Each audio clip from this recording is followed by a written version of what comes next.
Barusan aku tekan sekali lagi, berarti nggak nampak lagi banyak. Barusan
doa selesai.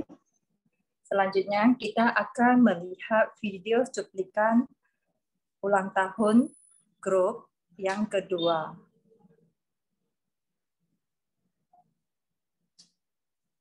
Nina Sejek, tolong putar ya.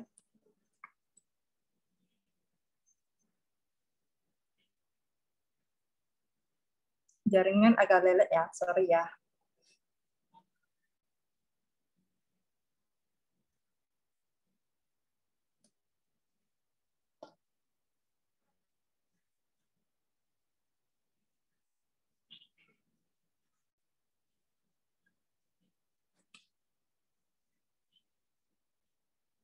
Sebentar ya, Cici.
谢。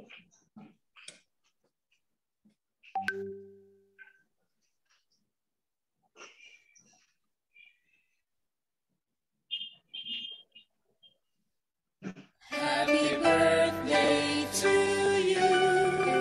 Happy birthday to you. Happy birthday, happy birthday. Happy birthday to you.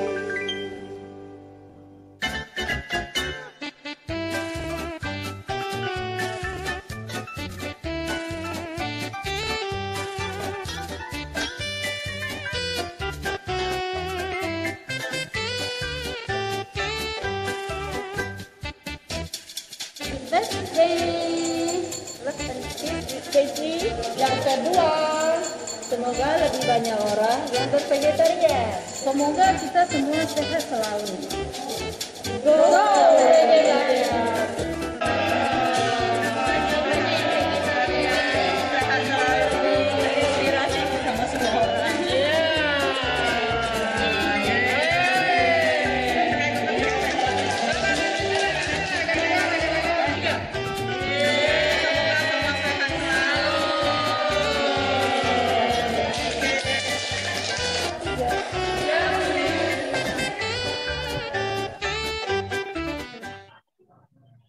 Keadaan sejaman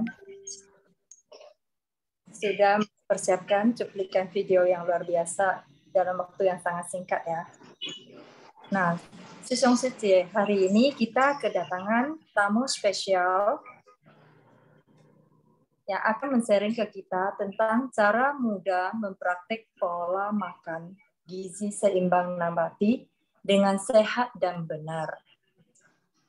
Nah, sebelum sharing dari dokter, mari kita perkenalkan siapakah Dokter Satyawira Aryateng ini ya. Mari kita lihat CV dokternya ya.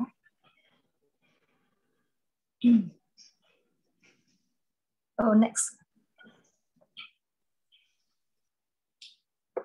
Dokter Satyawira Aryateng adalah seorang general practitioner, praktisi vegan sejak tahun 2009, dan vegetarian sejak tahun 1998. Dan juga merupakan anggota HIDAMI, Perhimpunan Dokter Akupuntur Medi Indonesia. Anggota Perdaweri, Perhimpunan Dokter Anti Penuaan, Wellness, Estetik, dan Regenerasi Indonesia. Sertifikat Lymphadenum Twisting Tonic, terapi nutrisi vegan untuk penyakit di Lymphology Institute of Thailand dengan Profesor Wichai Ekataksin, MD, PhD. Juga merupakan pembicara di Kongres Vegetarian Asia Pasifik 7 di Thailand dan Kongres Vegetarian Asia Pasifik ke-8 di Nepal. Juga merupakan pembicara di berbagai talk show dan seminar di Indonesia. Juga merupakan mahasiswa S2 Gizi Ilmu Kesehatan Masyarakat Universitas Indonesia, FKMUI. Mari kita memberi tepuk tangan untuk Dr. Satyawira Aryateng ini secara virtual. Mari kita persilakan, dokter. Terima kasih Bu Restuti. Izin share screen. Boleh. Suaranya jelas ya? Agak kecil, jelas-jelas tapi agak kecil.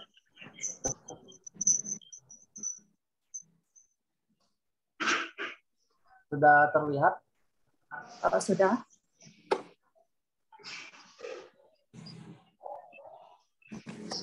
Yang saya hormati Bapak-Bapak, Ibu-Ibu, Saudara sekalian, semuanya selamat malam. Apa kabar? Semoga sehat dan bahagia. Terima kasih telah hadir dalam gathering yang penting dan berharga ini. Pada kesempatan ini saya akan membawakan sebuah topik cara mudah mempraktikkan pola makan gizi seimbang nabati dengan sehat dan benar. Saya akan men-sharingkan topik ini.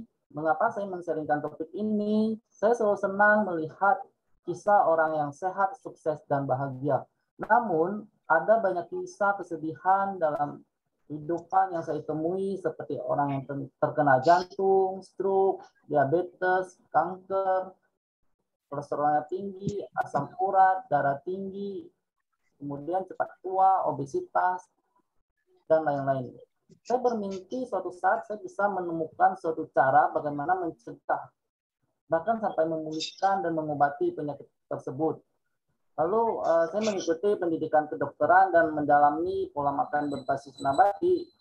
Ternyata solusinya bisa ditemukan dengan cara pola hidup sehat dan pola makan nabati. Kita akan membahasnya dari penelitian-penelitian terbaru.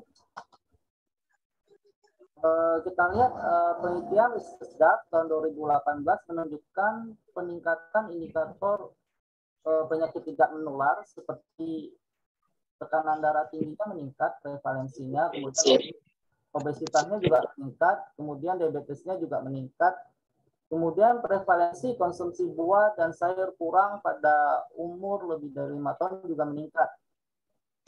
Kita lihat penyebab penyakit terbanyak di Indonesia, yang pertama ada stroke, penyakit jantung, kemudian komplikasi dari diabetes, dan lain sebagainya. Ternyata budaya konsumsi sayur dan buah di Indonesia dari 100 orang, ternyata 5 yang mengkonsumsi sayur dan buah dalam porsi yang cukup. Jadi 95% itu kurang ternyata.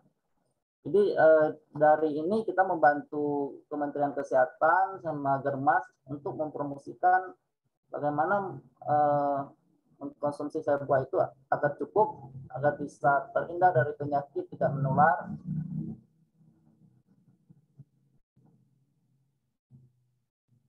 Mengapa manusia bisa sakit? Ini yang saya pelajari di Thailand menurut Dr. Dan Besley, bahwa makanan yang menyebabkan sesuatu yang salah yang ditandai dengan gejala. Jadi di sana saya pelajari mengenai kedokteran slang atau slang medicine, adalah ilmu yang mempelajari penyakit yang disebabkan makanan berbasis hewani. Jadi menurut hukum alam manusia adalah Homo sapiens, manusia termasuk urutan primata atas mamalia. Kita adalah relatif memakan buah seperti kelompok kera dan monyet. Hewan, daging, telur, susu sapi, unggas, dan ikan tidak memiliki tempat dalam komposisi manusia. Ketika kita mengkonsumsi, maka hewan itu memiliki hak untuk mengekspresikan menjadi tempat yang salah, yaitu penolakan, sehingga keadaan menjadi sakit dan membentuk penyakit karena diet yang salah. Nanti kita akan melihat tanda penolakan itu seperti apa. Kita lihat posisi jari saat anak ini memetik buah, coba lihat ya. Itu memetik, bukan cakar. Ketika kita makan buah pisang, kita memegang. Kemudian kita lihat anatomi dari jari telunjuk sama jempol jari kita. Ternyata di jempolnya kita itu tidak tajam, tidak ada cakar, dan kukunya tidak panjang, jadi banyaknya lemak ini. Jadi lebih pas untuk mengambil, bukan mencakar begitu. Kita lihat anak memetik buah, dia tidak mencakar buah yang akan diambil. Ini posisi anak saat makan. Kita lihat dia mengambil, bukan mencakar ya. Kita lihat hewan karnivora, ternyata mereka ada cakar begitu. Jadi mereka memang hewan begitu, berkuku tajam, kemudian ada cakar begitu. Kucing yang memangsa tikus.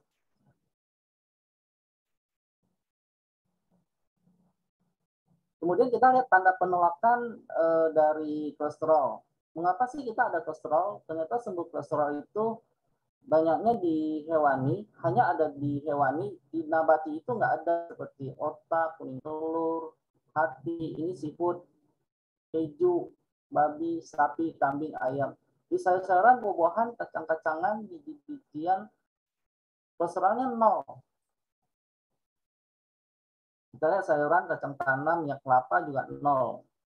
Jadi sumber kolesterol itu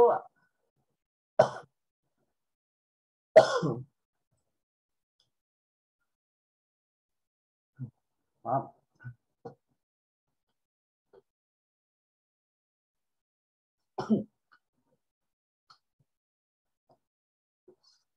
Kita lanjutkan, sembel kolesterol itu diproduksi oleh hati yang sebagian diperoleh dari makanan seperti susu dan daging. Apa yang terjadi kalau kolesterol tinggi? Kalau tinggi bisa terjadi penyumbatan di pembuluh darah, kalau di jantung bisa penyakitnya penyakit jantung koroner, kalau otak ya bisa karena stroke, karena iskemik atau karena penyumbatan. Kemudian tanda penolakan itu seperti kanker, biasanya kalau orang banyak makan daging merah atau hewani yang banyak mengandung panggang-panggangan, bisa menjadi salah satunya kanker usus. Kemudian penolakan dari hewan itu seperti di kutub ya, di kutub. Jadi ada orang Eskimo, mereka lebih cepat tua. Jadi rata-rata usia mereka 30 tahun udah terlihat tua dan banyak terkena penyakit degeneratif. Kita bandingkan dengan yang menu hariannya adalah umbi, biji-bijian, kacang-kacangan, sayur-sayuran, dan buah-buahan seperti suku Hunja. Jadi mereka tinggalnya di pegunungan Himalaya. Usianya rata-rata 120 sampai 145 tahun. Kehidupannya sangat bahagia. Mereka banyak bernyanyi, menari, olahraga, kemudian bercocok tanam, berkebun, dan menghirup udara yang segar. Jadi umurnya panjang. Jadi mereka bisa mencapai 6 keturunan. Kita lihat ini misalnya ada seorang pria umurnya 145 tahun, kemudian ada anak 125 tahun, kemudian ada cucu, kemudian ada cicit, anak dari cicit, cucu dari cicit, cicit dari cicit. Jadi bisa 6 keturunan. Sangat hebat ya ini. Jadi menurut American Heart Journal Punjab People bahwa di sana tidak menunjukkan adanya tanda penyakit dari jantung koroner, tanda dari darah tinggi, tanda dari kolesterol yang tinggi. Jadi penyakit degeneratif pun tidak ada. Jadi kerusakan gigi sama osteoporosis, kerusakan tulang pun tidak ada gitu. Jadi cancer pun tidak ada di sana. Kita lihat penyebab penyakit itu belajar dari Jepang. Ini penelitian di Jepang bahwa nasi itu adalah makanan tradisional di Jepang, termasuk di Indonesia ya, di Asia sama kita. Pada tahun 1980, jadi prevalensi diabetes di Jepang itu hanya 1-5%, umur rata-ratanya 40 tahun. Kemudian pada ketika Western diet masuk ke Asia termasuk Indonesia, seperti fried chicken, hamburger, keju, kentang goreng, ini ya, hamburger, kemudian keju, fried chicken, ternyata terjadi peningkatan dari lemak. Jadi pola konsumsi lemaknya meningkat dan terjadi penurunan dari makan karbohidrat seperti nasi. Kemudian terjadi peningkatan overweight, jadi mereka berat badannya berlebih. Jadi pada tahun 190 terjadi peningkatan dari prevalensi diabetes. Jadi orang-orang yang terkena diabetes itu meningkat. Jadi jelas tidak ada perbedaan yang secara substansial selama 10 tahun ini, hanya karena perubahan pola makan dari yang berbasis nasi ke pola makan barat. Jadi ini sebuah tren yang terjadi tidak hanya di Jepang, tetapi juga di banyak negara seperti negara kita. Kita lihat perubahannya dari 1,5 menjadi 11-12%, jadi naik 2 kali lipat. Hanya karena perubahan pola makan ke hewani begitu. Kemudian kita lihat contoh kasus penolakan dari hewani. Jadi Mike Broveny ini tiap hari makannya, kalau pagi itu makannya 2 telur dengan sosis bakon, segenggam kentang, makan siangnya itu ikan goreng dan kentang goreng, makan malam itu ayam barbeque. sehari itu makannya 3.000 kalori. Biasanya normalnya itu kalau kita ya sekitar 2.200-an gitu. Kita lihat beratnya itu sekitar 190 kilo, jadi lebar pinggangnya itu 2,4 meter. Jadi bisa menutupi ini suaminya dan anak-anaknya begitu. Pinggangnya sangat besar. Kita lihat kan hari makan ayam, jadi badannya itu juga mirip seperti ayam begitu. Lihat bentuk tubuhnya itu. Jadi apa yang kita makan itulah kita. Ada lagi yang suka makan pantat ayam atau chicken butt. Kita lihat bentuk badannya juga mirip begitu. Mengapa bisa demikian? Karena DNA adalah molekul yang hidup. Jadi sel-sel yang kita makan itu, yang dari hewan itu bisa masuk ke dalam sel kita dan menjadi apa yang kita makan begitu. Kita lihat penelitian ini sedikit ya. Perbedaan kolesterol antara yang vegan, ternyata vegan itu normal, kalau di bawah 200 itu normal, kalau yang masih vegetarian itu masih makan telur, susu, nggak tinggi, meat eater lebih tinggi. Kemudian untuk hipertensi, vegan itu paling rendah resikonya. Jadi pola makan nabati bisa mengurangi risiko hipertensi sebanyak 63%. Kemudian penelitian jantung, seorang vegan yang tanpa mengkonsumsi hewani, resikonya 14%. Kemudian yang masih makan telur susu 39%. Pemakan daging 50%. Kalau dia makan daging sama merokok 70%. Yang lainnya bisa karena kurang tidur, baik pikiran, kurang olahraga, dan lain sebagainya. Kemudian penelitian berat badan, vegan itu body mass index-nya itu paling baik dan normal ini. Sedangkan yang pemakan daging baik tinggi, yang masih makan susu juga overweight ini. Kalau di Indonesia termasuk obesitas.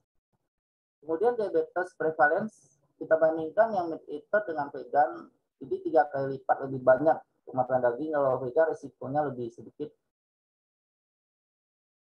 Kemudian untuk terkena kanker, risiko yang paling sedikit itu adalah vegetarian. Kalau meat eater itu lebih tinggi. Kita membahas secara sekilas, kalau ada kesempatan bisa bahas lebih detail.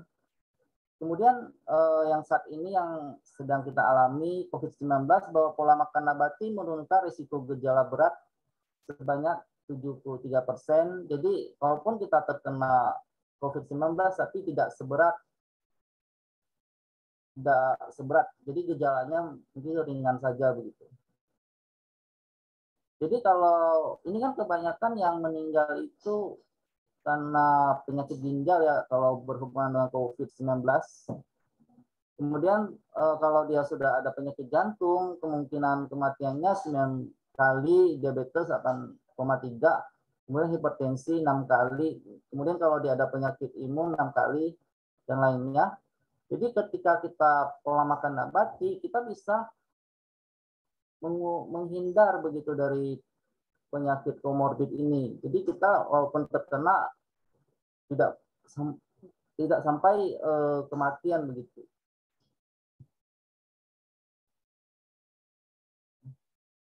Kemudian kita bahas sedikit apa sih vegan itu? Apakah hanya makan sayur saja?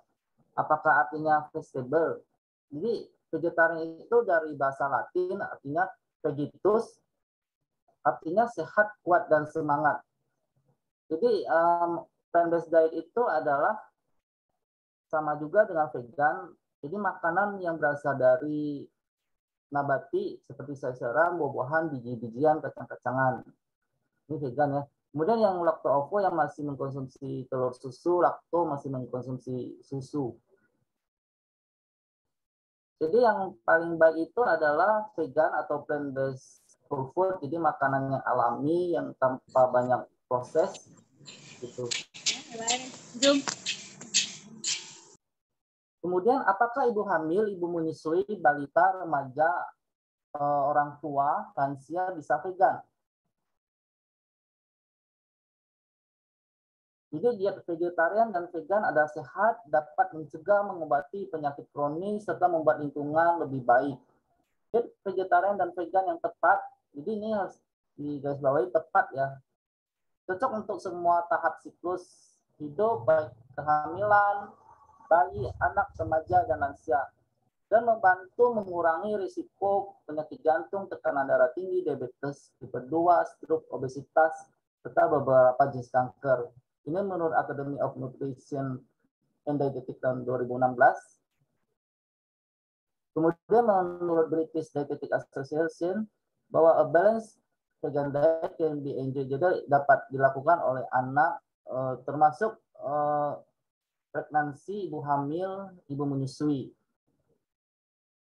Ketika dilakukan dengan perencanaan yang matang, jadi benar-benar harus kita cukup gizinya begitu.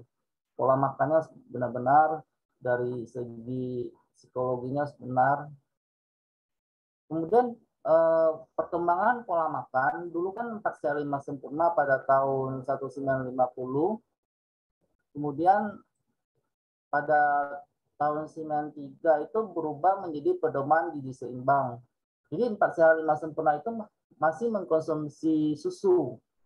Tapi pada tahun 93 sudah berubah, tidak mengkonsumsi susu, tidak diwajibkan lagi. Kemudian pada tahun 2014 Kemenkes mengeluarkan pedoman gizi seimbang atau tumpeng seimbang. Jadi yang pengen bawa itu adalah karbohidrat. Jadi kalau bapak-bapak, ibu-ibu pengen masak harus mengikuti tumpeng seimbang ini. Jadi karbohidrat itu seperti nasi, kentang, ubi, jagung, singkong, mie. Jadi sehari itu kita perlu mengkonsumsi 3-4 porsi. Nanti saya akan menjelaskan satu porsi itu sebesar apa. Kemudian sayur itu lebih dari 3 porsi. Buah itu 2-3 porsi.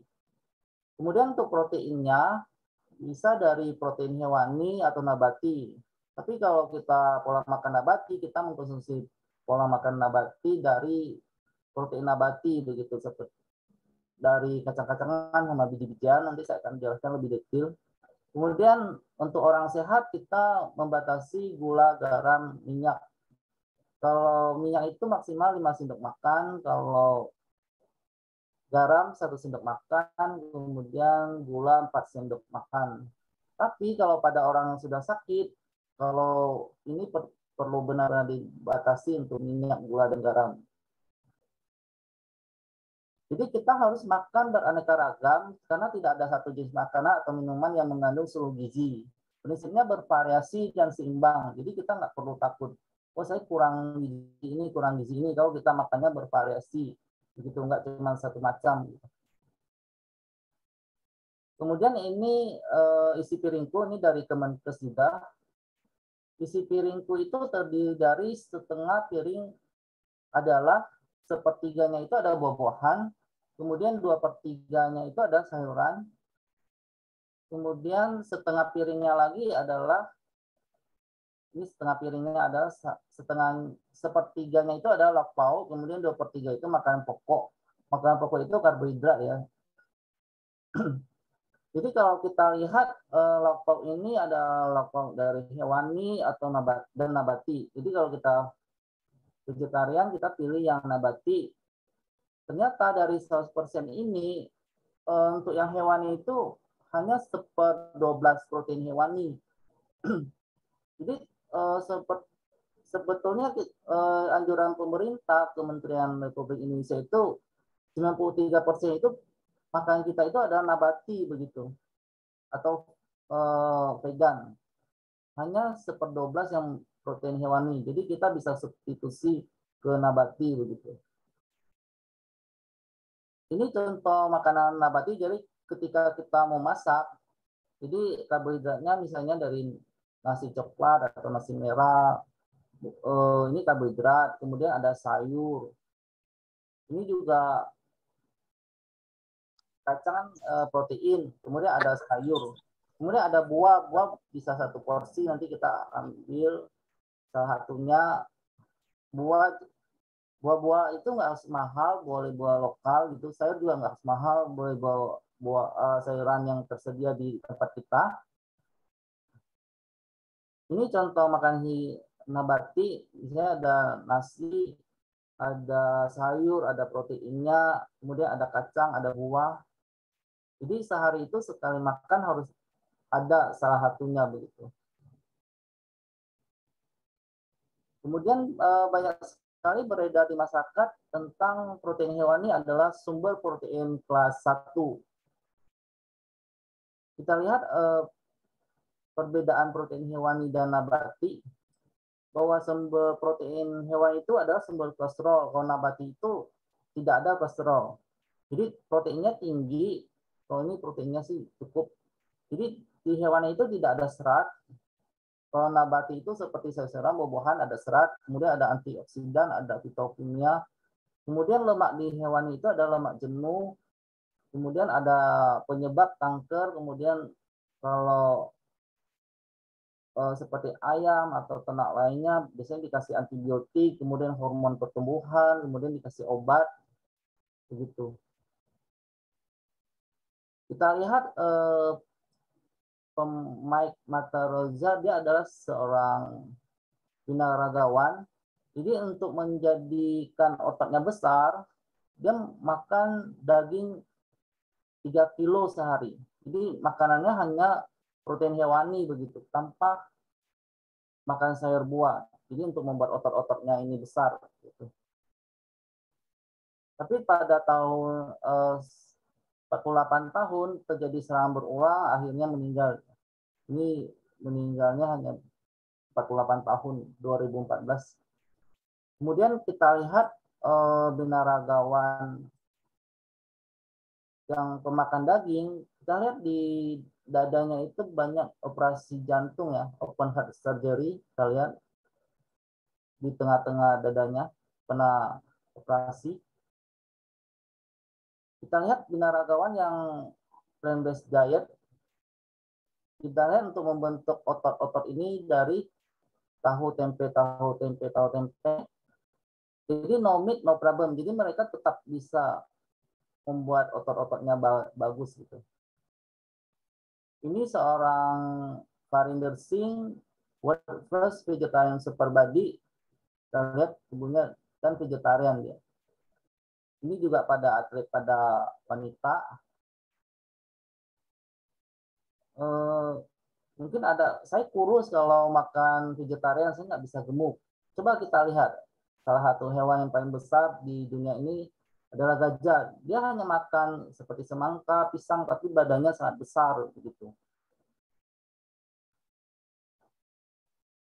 Apakah protein hewani bisa disubstitusi? Jadi ketika kita ingin minum susu sapi, kita bisa mengganti dengan susu kedelai, sari kacang hijau, susu almond, susu kacang lainnya begitu.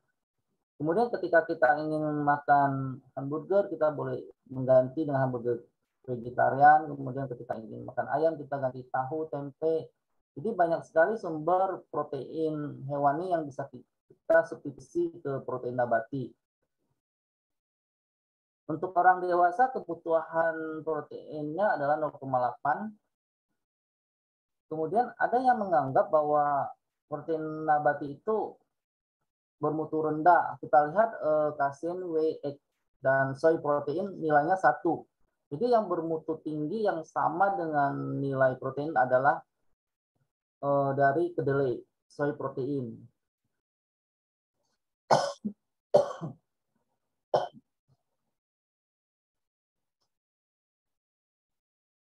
Ini contoh protein dari makanan, misalnya kedelai, ternyata proteinnya yang paling tinggi 34.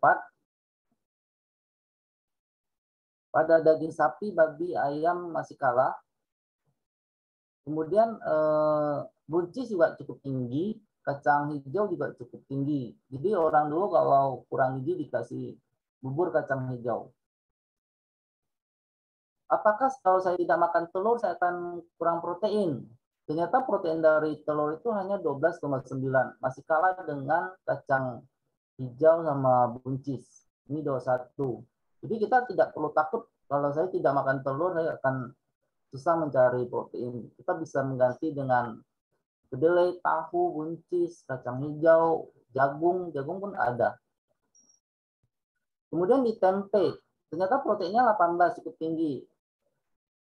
Tempe juga mengandung karbohidrat, kemudian mengandung kalsium yang cukup tinggi, kemudian mengandung zat besi, jadi paling lengkap dia. Jadi dia hampir setara dengan daging sapi, ayam, kambing untuk proteinnya. Dan di tempe itu ada karbohidrat, sedangkan di hewan itu tidak ada. Ini perbandingan asam amino di soy protein, di kedelai. Jadi asam amino pada kedelai itu cukup lengkap. Jadi semuanya ada. Ini asam amino di kedelai. Kemudian asam amino di tempe, ini semuanya ada. Kemudian ada yang misalnya yang kurang, kita bisa mengkonsumsi misalnya pada padi-padian yang tinggi metionin, kemudian pada kacang tinggi lisin, kita bisa menggabungkan pada saat masak misalnya beras dengan kacang-kacangan atau jagung dengan kacang-kacangan atau gandum dengan kacang-kacangan. Kemudian untuk meningkatkan lisin, kacang-kacangan tambah beras, ini kebalikannya. Jadi contoh protein nabati itu tahu, tempe, kacang-kacangan, jamur-jamuran juga ada protein nabatinya. Jadi sehari itu kita minimal 2 porsi. Satu porsinya itu kalau tempe itu 2 potong seperti potongan korek api ini ya. Jadi ini satu. Jadi sehari udah cukup. Atau misalnya hari selanjutnya tempe dengan kacang kedelai atau dengan kacang hijau atau dengan almond atau dengan mede atau dengan kacang edamame atau dengan buncis. Jadi sehari minimal 2, kalau bisa ganti-ganti. Ini contoh protein nabati, kacang hijau, kedelai, kacang merah, kacang tanah, kacang toto, kembang tahu, oncom, pete, tahu, dan lain sebagainya. Ini ada ya contoh ukuran rumah tangga. Untuk karbohidrat seperti nasi, satu porsinya seperti ini, 100 gram, kemudian roti 3 potong, kentang 2 biji sedang, crackers 5, mie 2 gelas, singkong, ini satu potongnya seperti ini, jagung 1 buah. Ini contoh karbohidrat. Jadi karbohidrat itu termasuk biji-bijian, palawija, termasuk karbohidrat. Ini termasuk karbohidrat. Bihun, biskuit, havermut, jagung, kentang, maizena, makaroni, mie, nasi merah, nasi putih, nasi coklat, singkong, sukun, talas. Kemudian makan sayur buah ini yang dianjurkan dari pemerintah, makan sayur buah yang cukup, minimal lebih dari 2 porsi sehari. Satu porsinya itu sayurnya seperti ini, mangkok ayam ya, seperti ini. Satu mangkok. Jadi sehari itu minimal 2-3 mangkok seperti ini. Boleh dibikin kuah, boleh dibikin capcay. Jadi pada saat masak ini kita boleh tambah goji berry, boleh tambah misalnya biji-bijian seperti misalnya kembang kol, tumis biji labu begitu. Jadi kita gabung-gabungin gitu agar bijinya cukup. Atau misalnya brokoli tambah goji berry begitu. Ini penukar sayuran ukuran rumah tangga. Satu porsinya itu seperti ini, bayam, buncis, kol, wortel itu 1. Kacang panjang berapa? Seperti ini 1 ikat, kangkung, sawi, terong 1 ini. Jadi sehari minimal 3. Kalau lebih mudah sih boleh dibikin capcay atau dibikin kuah. Jadi saya masak beberapa sayur gitu. Bagusnya sih berwarna-warni, bervariasi, ganti-ganti setiap hari. Ini contoh sayuran bisa dibaca kayak bayam, beet, daun kecipir, daun talas, jagung, kangkung, kapri, buncis, daun kacang panjang, genjer, kembang kol, pare, rebung, tauge, wortel, daun katuk, daun pepaya. Jadi ini yang bisa kita konsumsi. Ini satu porsi buah seperti ini, jadi 3/4 mangga, 2 buah jeruk, 1 potong pepaya itu seperti ini. Semangka, ini satu porsi salak, satu porsinya seperti ini. Ini sama. Rambutan satu porsinya 8 buah, jambu 2 buah, jambu biji besar 1. Ini ada ukuran rumah tangga, jadi sehari lebih dari 2 porsi. Untuk lemak, minyak sayur itu 5 sendok makan.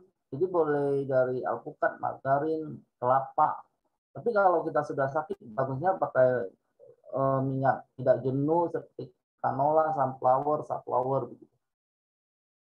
Ini minyak tidak jenuh seperti sunflower, canola ya.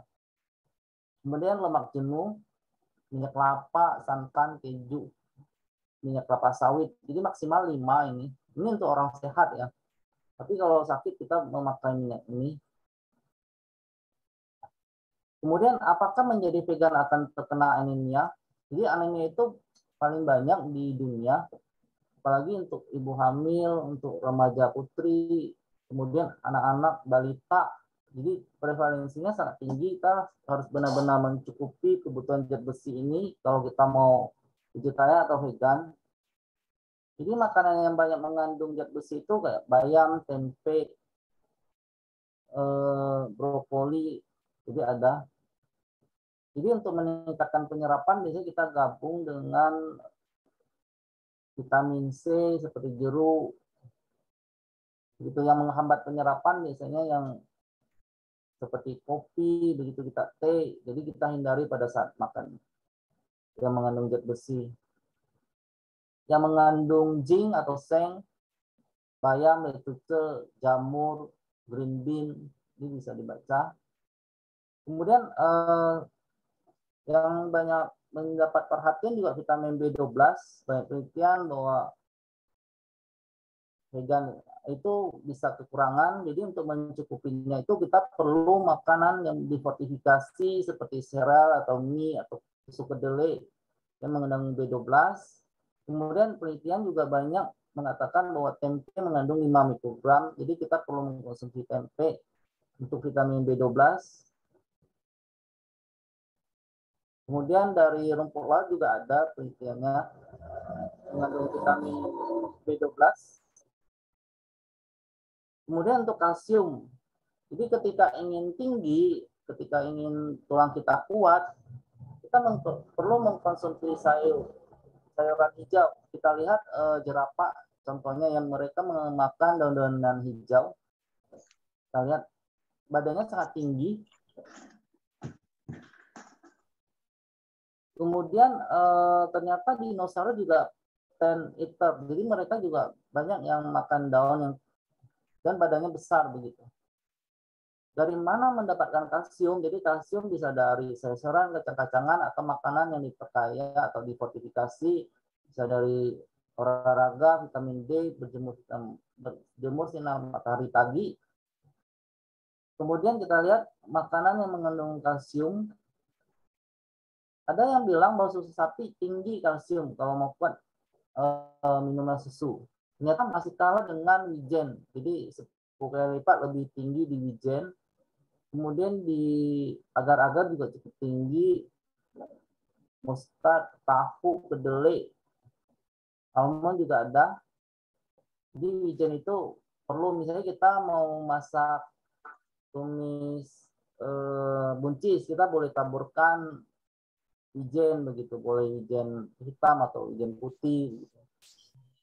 Atau misalnya kita mau paginya mau sarapan bisa bikin sereal, kita boleh taburkan wijen begitu. Kita udah hampir Atau masuk centang minus 3 kilo lagi.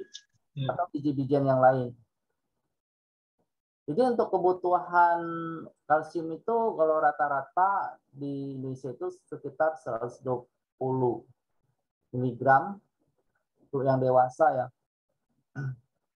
Kemudian absorpsi yang paling baik untuk kalsium itu brokoli, jadi penyerapannya sekitar 40% tinggi penyerapannya. Kemudian di kale, Chinese beans, ini kelompok sawi-sawian. Kemudian mustard green, ini sejenis lobak ya. Ini agak tinggi penyerapannya. Kemudian ada yang bilang kalau saya tidak makan ikan, dari mana saya mendapatkan omega 3 gitu. Jadi sumber omega 3 itu bisa dari ini asam linolenal itu omega 3. Bisa dari minyak flaxseed atau flaxseed, biji flaxseed, chia seed, kacang-kacangan, bayam, brokoli, pepaya. Ini omega 6 bisa dari sunflower, jagung, kedelai, wijen. Mengapa kita tidak mengambil dari protein hewani, bisa dari minyak ikan? Karena lemak jenuhnya sama efek samping dari lemak jenuh dan tidak ada serat. Jadi kita lebih memilih makanan yang dari nabati seperti edamame, walnut, flaxseed, kidney bean, kemudian dari pumpkin. Ini biji rami yang flaxseed, jadi omega 3, omega 6-nya lengkap ini. Kemudian biji labu juga, ini perbandingannya bagus. 42, kemudian 15. Wijen, biji bunga matahari. Jadi ini adalah sumber pengganti omega 3, omega 6 pada vegan atau vegetarian yang perlu kita konsumsi karena asam lemak esensial ini hanya didapat dari makanan, jadi kita perlu mengkonsumsi. Kemudian bagaimana prinsip menghidangkan makanan? Pertama, kita perlu memasak dengan hati yang bahagia dan gembira, sukacita. Jadi masak itu kalau kita buru-buru, misalnya marah-marah, bisa orang yang makan juga tidak enak. Kemudian mengandung semua unsur gizi, artinya mengandung karbohidrat seperti nasi, kentang, ubi, jagung, singkong, mie. Jadi lebih dari 3 porsi tadi. Ada sayur dan buahnya lebih dari 2 porsi. Kemudian ada proteinnya. Jadi tidak hanya makan, oh tiap hari saya hanya makan mie. Oh saya vegetarian hanya makan daging-dagingan. Ini daging-daging palsu begitu. Tapi dia tidak mau makan sayur dan buah gitu. Itu sih vegetarian yang tidak sehat ya. Kemudian harus bervariasi, jadi ganti-ganti, tidak hanya satu macam itu. Dia perlu mengganti buah, sayur, agar kebutuhan gizinya cukup. Kemudian masaknya secepat, jadi sederhana, tidak terlalu banyak pengolahannya, dan tidak terlalu lama. Menarik penyajiannya, kemudian enak rasanya. Kemudian tips bagi pola makan nabati bagi pemula perlu niat dan tekad alasan kuat untuk bervegan, membeli buku, membiasakan sarapan, mengkonsumsi makanan fortifikasi B12, mengkonsumsi makanan bervariasi, bergizi, berserat, berolahraga. Kemudian kenali situasi, kondisi yang menyebabkan Anda lebih mudah tergoda untuk mengkonsumsi daging. Terima kasih, semoga bermanfaat.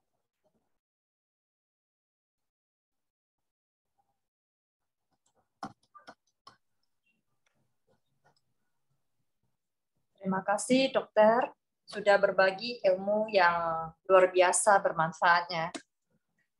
Saudara-saudari, saya rasa saudara-saudari juga dapat banyak pengetahuan tentang makan nabati. Yang biasa kita sering berpikir seperti yang dokter bilang, makan nabati bisa kurang darah lah, nggak bertenaga. Nah, ini sebuah survei telah membuktikan bahwa makanan nabati tidak kalah dengan makanan hewani. Malah gizi-gizinya misalnya kalsium lah, protein jauh lebih tinggi daripada yang hewani. Dan di sini dokter juga sering ke kita, pola makan yang bagus adalah pengolahannya semakin sederhana, semakin bagus. Seperti whole food diet. Saudara-saudari, ada yang mau tanya, sekarang kita akan masuk ke sesi Q&A ya. Bagi saudara-saudari yang mau tanya, dipersilakan dengan dokter. Ada yang mau tanya, kita persilakan beberapa pertanyaan, mumpung dokter ada. Ayo, saudara-saudari.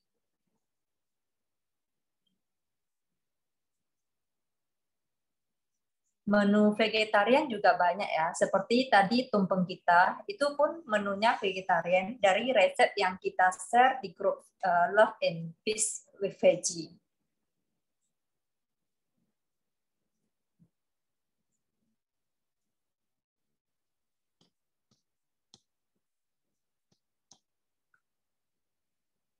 Apakah saudara-saudari ada kendala nggak selama makan pola nabati? Boleh tanya ke dokter langsung.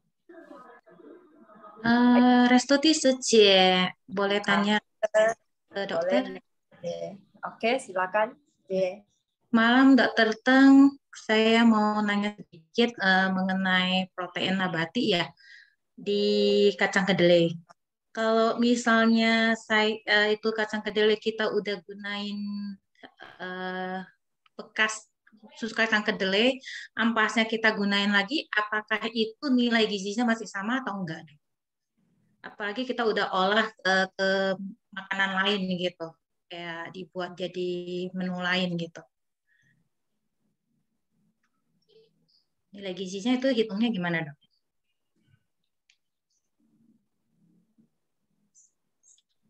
Ya, ini langsung jawab ya. Ini langsung jawab ya, Bu ya. Boleh. Terima kasih atas pertanyaan Ibu Meni. Apakah kacang kedelai yang sudah diproses seperti ampasnya diolah lagi, nilai gizinya gimana? Dari kalau sudah menjadi ampas, nilai gizinya sih berkurang sih, Bu, biasanya. Kalau yang biasanya yang awal lebih full nilai gizinya, tapi tetap masih ada gitu.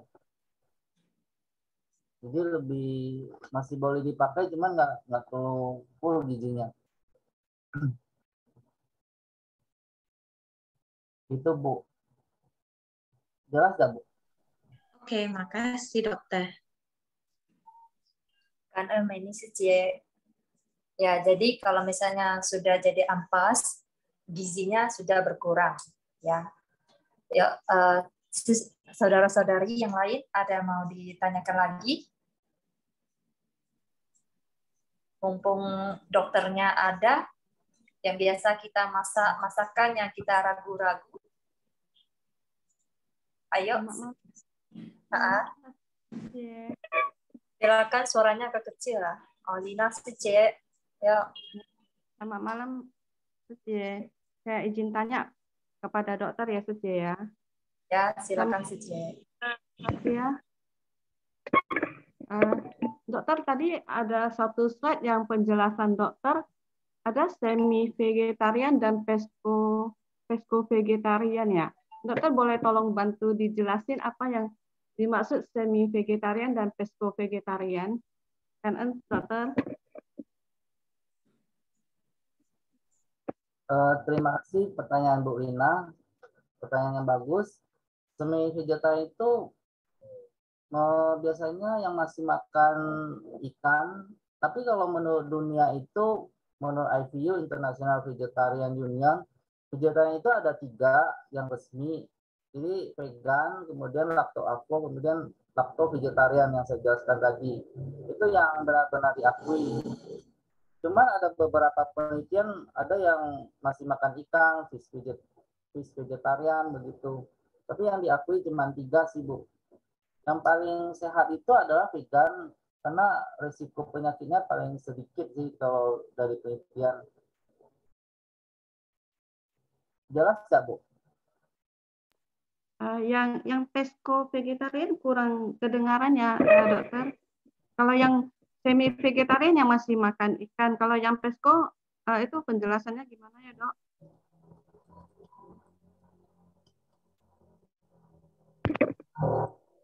Ada kedengaran? Oh, ya.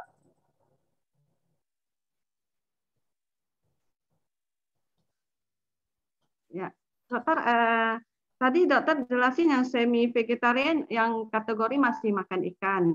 Kalau yang pesco vegetarian boleh dibantu penjelasannya dokter? Oh ya, pesco vegetarian itu orang yang masih mengkonsumsi ikan dan jenis makanan laut sih. Begitu, Bu. Oke, terima kasih. Karena Lina Sice, udah jelas Lina Sice bedanya semi sama vektor. Kan dokter ya sudah menjelaskannya. Ayo saudara-saudari yang lain ada yang mau tanya lagi? Malam, Restuti Sace. Kan Mariani Sice, silakan. Ya, selamat malam, dokter. Selamat malam, saudara-saudari semuanya. Di sini saya mau bertanya tentang vegetarian yang berhubungan dengan golongan darah. Jadi saya pernah baca buku bahwa yang golongan darah O sebenarnya tidak cocok untuk bervegetarian.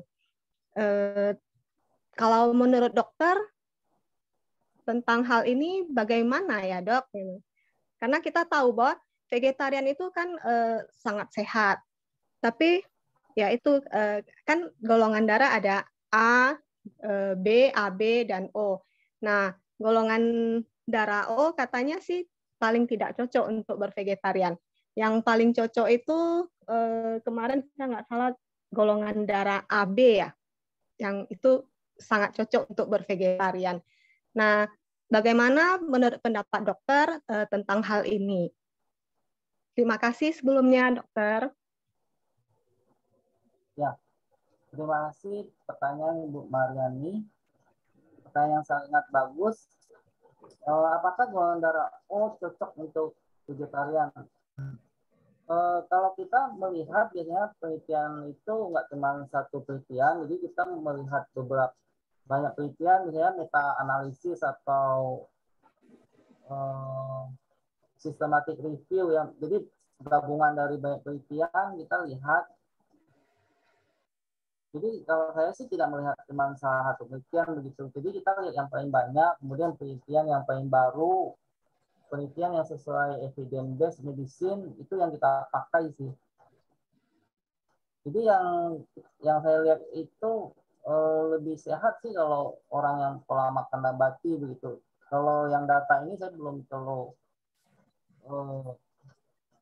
melihat detail apakah hanya berapa orang yang diteliti, kemudian valid atau tidak begitu, Bu. Jadi kita lebih melihat penelitian yang terbaru, kemudian yang sesuai evidence based, kemudian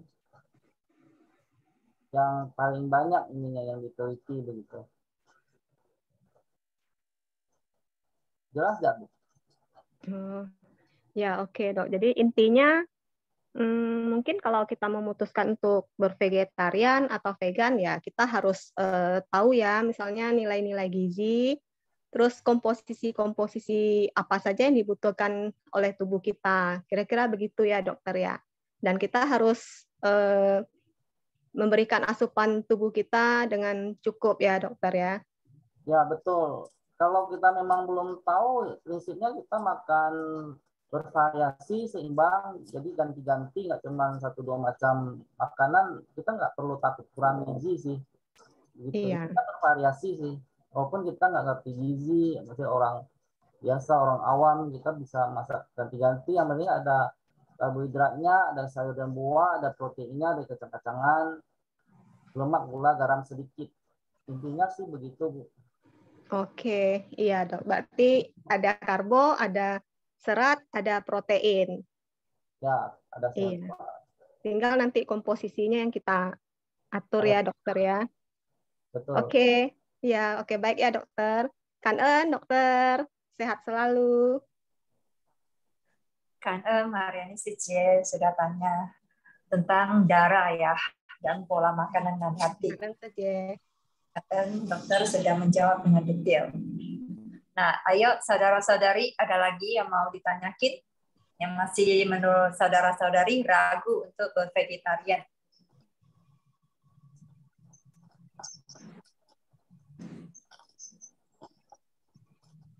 Ayo, Susong Cici, saudara-saudari mempersingkatkan waktu.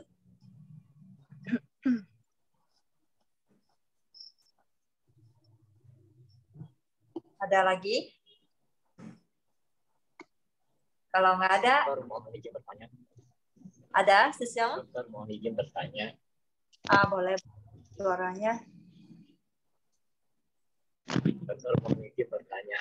Tadi paparan dokter tadi mengatakan bahwa kacang-kacangan, biji-bijian itu mengandung gizi dan protein yang cukup tinggi. Tetapi kan sebagian orang mengatakan, dan yang saya baca dan saya pernah dengar, bahwa kalau kita terlalu banyak memakan kacang-kacangan akan membawa efek asam urat. Bagaimana tanggapan dokter terhadap ini, dokter? Terima kasih karena dokter. Ya, terima kasih pertanyaan Pak. Pertanyaan sangat bagus yang sering ditanyakan. Kalau kacang-kacangan itu sebenarnya dia termasuk kelompok yang tidak semua kacang yang tinggi, jadi kelompok yang perlu dihindari kalau kita ada asam urat. Kalau laki kan kalau dicek lebih dari 7, kalau wanita lebih dari 6 ya. Kalau memang kita ada cek di lab, kemudian ada gejala, ada keluhan tinggi, kita hindari. Kalau yang di nabati itu kayak bayam dan singkong, melinjo, begitu. Kalau kemudian yang agak tinggi, kalau yang vegetarian biasanya dikasih jamur, jamur-jamuran itu agak tinggi itu, jadi kita hindari. Yang benar-benar dihindari itu yang nilainya itu antara 100 sampai 1000 gram itu biasanya di ikan kaleng, jerawan, di usus-usus kayak sapi, babi gitu itu tinggi, ikan kaleng, seafood itu yang benar-benar dihindari. Jadi banyak tenaga kesehatan juga salah kaprah begitu. Dia ngomongnya sayuran hijau sama kacang, padahal yang paling tinggi itu lebih banyak di hewani gitu. Jadi yang bisa dimakan ya yang tadi kecuali daun singkong dan bayam, melinjo. Kacang pun nggak semua kacang yang tinggi begitu.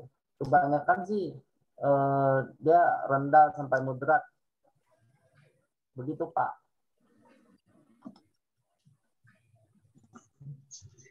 Terima dokter atas sharingnya ya. Itu daun singkongnya termasuk potensi dia punya asam uratnya sangat tinggi ya. Ya, kalau kita misalnya ada keluhan, ada gejala, kita bisa hindari dulu. Sampai saat ini sih enggak sih, tapi sering dengar kayak gitu, jadi juga makanya ganjal juga, makanya dalam kesempatan saya ingin bertanya, karena dokter sharingnya. Ya, sama di jamur-jamuran mungkin bisa agak tinggi. Jamur itu semua jenis jamur atau ada tersentuh? Kita kan orang-orang Tionghoa kita kan suka makan moko itu. Apakah juga termasuk kelompok yang tinggi, dokter? Jamur shiitake sih biasanya, yang jamur kering juga agak tinggi.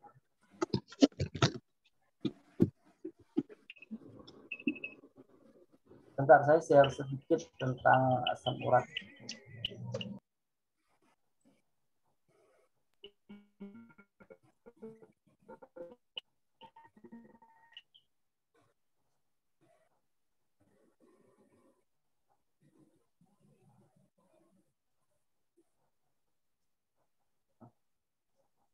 Jadi ini kelihatan nggak slide-nya?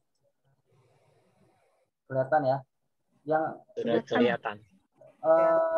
Ada tenaga kesehatan ngomong takut makan sayur dan kacang karena asam urat. Jadi yang benar-benar yang harus dihindari itu adalah otak, hati, jantung, ginjal, daging bebek, ikan kaleng, herring, sarden, kidney, liver, salmon, chicken. Ini yang benar-benar yang harus dihindari. Kemudian kelompok yang purin sedang kayak daging sapi, ikan, kacang kering, nanti kita lihat kacang yang agak tinggi. Jadi rata-rata kacangnya itu di bawah 100, jadi sebenarnya aman sih ini. Yang kacang agak tinggi kita lihat small white bean, kacang putih, tofu 68, soybean. Ini juga moderat sih, jadi sih masih bisa makan sih. Yang dapat dimakan nasi, ubi, singkong, jagung, roti, bihun. Ini sayur-sayuran buah-buahan ya. Ini kacang kayak sunflower, flaxseed, peanut, kacang tanah juga rendah, jadi bisa makan almond, walnut, garbanzo. Ini purinnya sedikit gitu. Kemudian yang agak tinggi shiitake. Ini yang jamur itu sama seaweed, rumput laut. Ini yang tinggi ini, lebih dari 300, lebih dari 100. Kalau memang sudah terkenal kita hindari. Tahu juga cukup tinggi sih ini, mungkin dari tahunya ini. Kalau untuk tempe, ini penelitian di Erlangga bahwa kandungan pada purin pada tempe akan menjadi senyawa lain. Jadi senyawa asam uratnya bisa hilang begitu. Jadi metabolis protein seperti asam urat akan menurun. Ini penelitian di CEPCI juga bahwa diet vegetarian dikaitkan dengan penurunan risiko asam urat, hubungan protektif, jadi dia lebih mencegah sih. Ini penelitian bahwa senyawa purin pada sayuran berbeda dengan hewani. Kalau nabati itu dia justru tidak meningkatkan gitu. Itu Pak. Karena dokter untuk sharing tambahannya ini.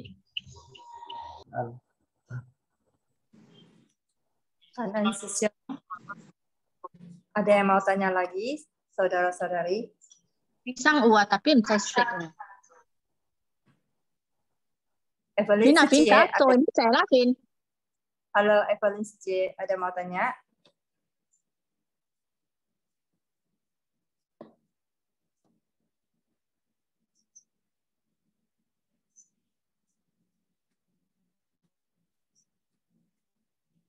Saudara-saudari, ada yang mau tanya lagi? Malam Suci Restuti. Ya, Malam dokter. Saya ada mau tanya nih tadi mengenai tempe ya.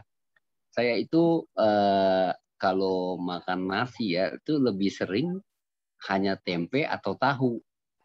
Jarang sekali itu konsumsi sayuran. Karena saya lebih suka seperti itu.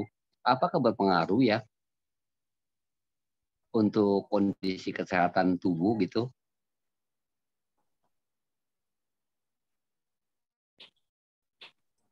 Tapi dari hasil selama ini saya makan ya, itu baru-baru ini memang saya ada cek kondisi karena tubuh saya itu agak suka sedikit pusing. Ternyata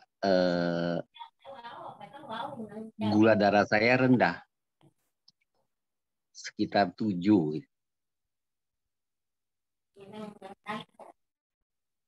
Oke dokter, mohon maaf nih pertanyaannya seperti itu. Malam Pak, terima kasih atas pertanyaannya. Apakah kalau makan nasi sama tempe bisa cukup nggak gizinya?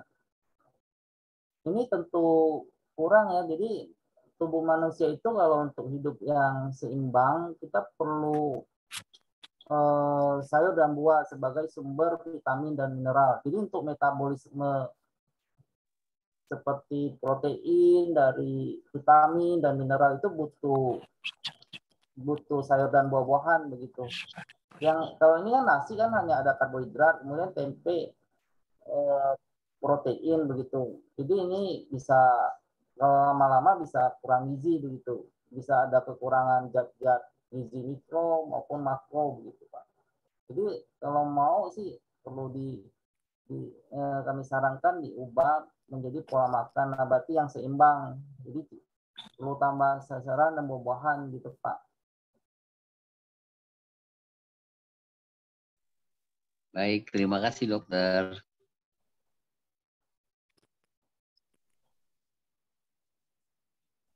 Ada lagi yang mau tanya?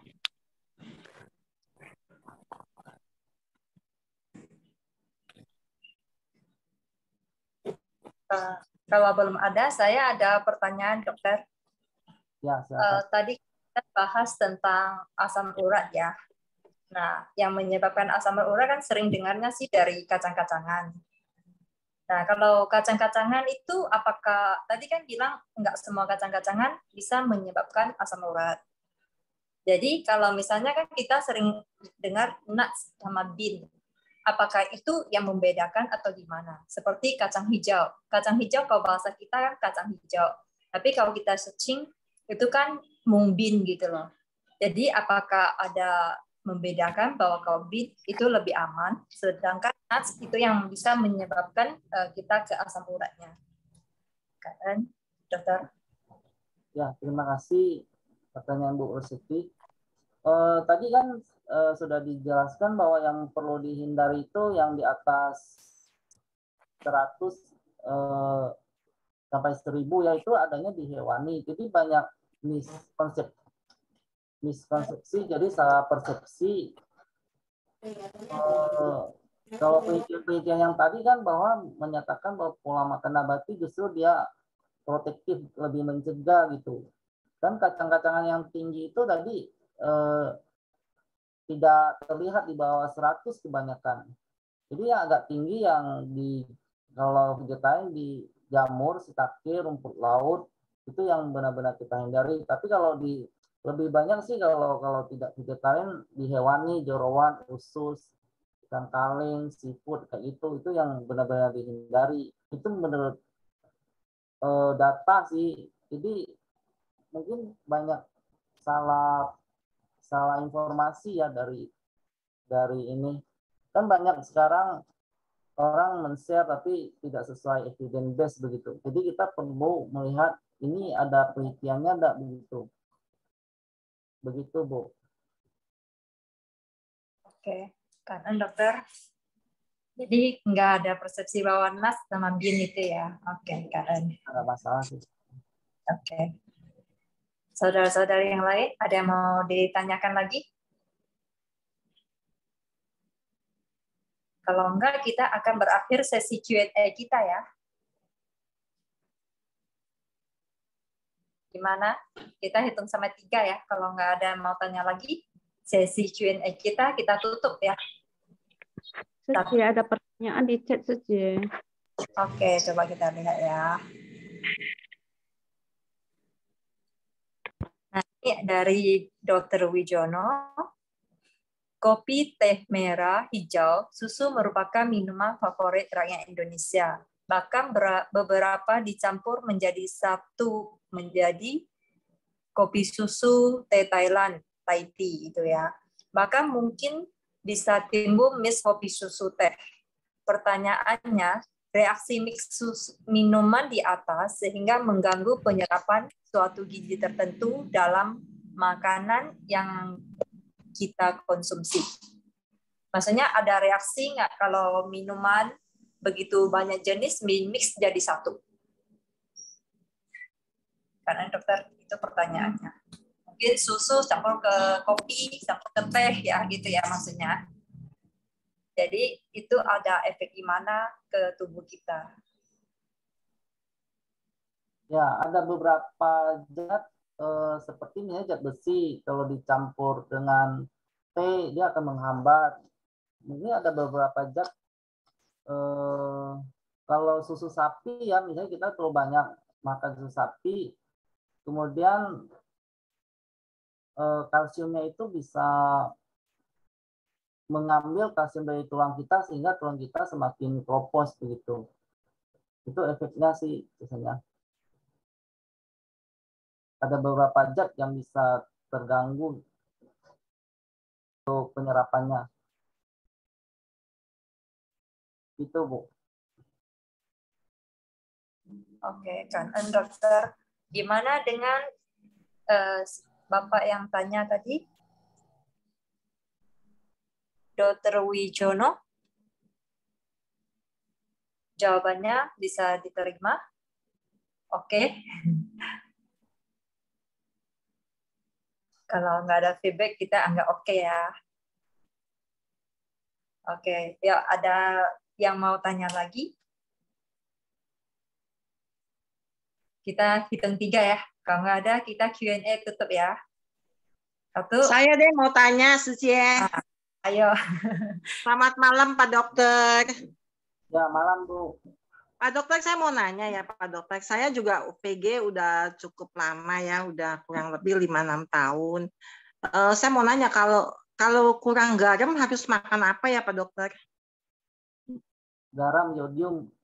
Garam itu bisa beli garam dapur yang ada standar SNI, itu mengandung yodium. Kemudian kayak rumput laut juga ada yodiumnya itu.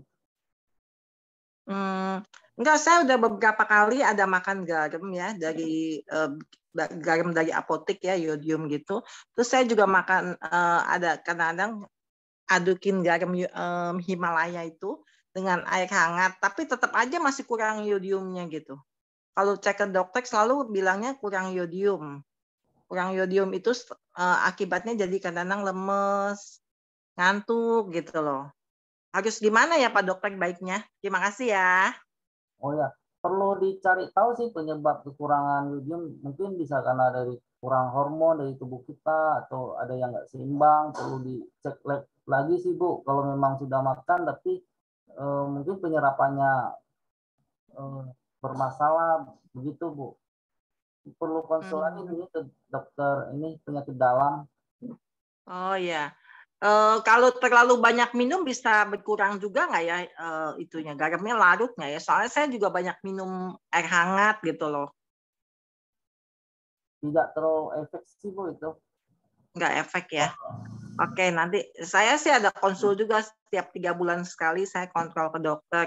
Tapi dokter selalu kita kalau cek lab bilangnya kekurangan garam gitu. Ya, boleh ditambah coconut oil Bu, brokoli, bayam, cranberry, seaweed, kemudian gitu, strawberry yang banyak mengandung iodin Bu atau garam. Iya. Makasih ya Pak Dokter. Ya, sama-sama. Malam. Karena Sucie sudah berbagi tentang yodium. Terima kasih dokter sudah menjawab dengan jelas. Ayo lagi, ada yang mau tanya? Kalau nggak ada, kita tutup ya. Sudah jam 9 Q&A-nya kita tutup dulu. Sebelum nanti kita ada sesi pengumuman tentang pemenang untuk recoup dan resep yang recoup terbanyak. Nah, sebelumnya kita semua buka kamera dulu ya. Kita foto bareng dulu ya. Sebelum acara selesai, kita foto dulu. Ayo, saudara-saudari, kita foto bareng. Jenny, Sucie, tolong ya. Yuk, semua on kamera ya, foto kenang-kenangan kita di acara gathering ketiga grup dan ulang tahun kedua grup.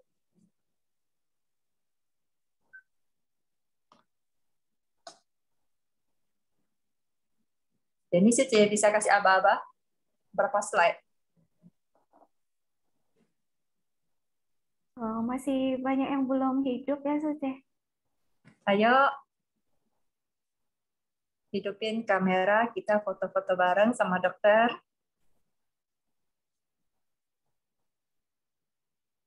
Oke lah, kita mulai foto. Oke.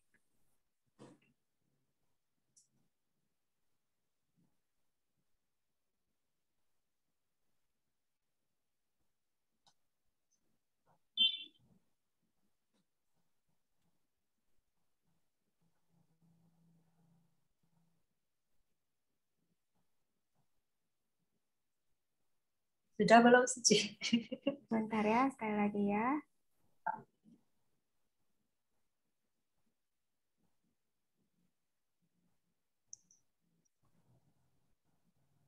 Oke, Suci. Kan Jenny Suci. Kan dokter sudah berbagi begitu banyak ilmu yang bermanfaat untuk kita dan sudah meluangkan waktu yang lumayan lama buat kita semua. Semoga memberi manfaat untuk kita semua ya. Semangat untuk vegetarian tadi ya, nggak usah takut-takut ya.